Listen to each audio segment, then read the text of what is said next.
Avoiding the brush off. Before we even get started on some of the details, I think that it's really important for people to realize that if you sometimes get brushed off, it's not always your fault. I'm a very soft-hearted person, and I know going through somebody being rude or abrupt to me on the phone for really no obvious reason would really bother me. I really need to focus on and remember that it's not always my fault.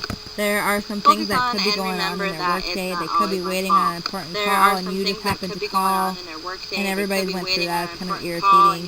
You have a hectic day, or you may be called at a bad time. Instead of letting it get to you, don't take it personally and think of some different options. Before even making your sales call, you need to be prepared. One of the ways to be prepared is to research the company. Find out what the company is all about, what their goals are, what they are focused on doing, how they do stuff, and then figure out what your product or service can do to make a difference for their company, where you can cut costs, increase profit, whatever you're working on.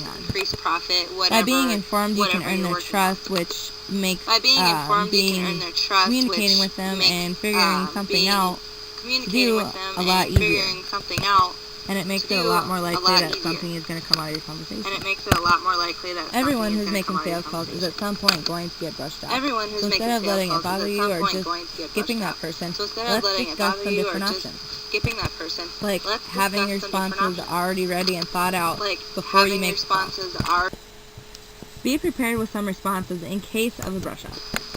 Do not be easily dismissed.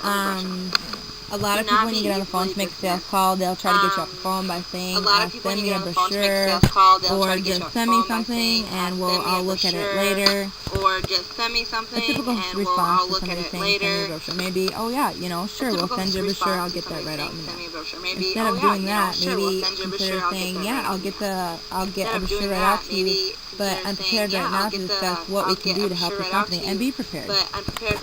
Another good response to that would be, before I do send it out to you, I want to make sure that you're ready to act on it if you like it. Let me ask you, and then ask some qualifying questions about their budget, their decision-making process, and things like that. Sometimes they'll ask you for a quote, and a typical answer would be, yeah, I'd be happy to, and from what we've just discussed, does it sound like you'd go with it? That's kind of pushy, and I know that if I was on the other end of the line, I wouldn't appreciate them approaching you like that. Another way to do that would be asking them how the quote that you're going to give them would compare to other quotes that they've received so far. That kind of opens up the conversation and gets them talking, which is the next point. You want to let them do a lot more talking than you. You're going to find out what they need, what they want, and then hopefully come to a decision get your product or service to them to make their improve in some area. And if somebody is just downright straight up brushes you off, send them an email. A lot of the times you may have caught them at the bad time, so in an email just state, I called you, we talked about this, and I apologize if I caught you at a bad time. Would there be a better time to discuss this? And maybe go on about some stuff that you offer and how you would compare to other companies, and what you have to offer that would get them enticed into talking to you. If you're continually running into problems in your sales calls, you may need to ask yourself a couple questions, like, are you calling the right person that would make these types of decisions? Another really important question is, are you calling at the right time? You may be making a call at a time that's inconvenient for the prospect. It might be a good idea to ask what time would be appropriate for your next call. And also, are you selling what the prospect wants to buy? Wasting time on prospects who have no need for your product or service will only lead to frustration for both parties. Everybody's been on the phone with people who are trying to tell you something that in no way you need. I am 24 years old, and I know I do not need Puzzle Mania from the highlights book.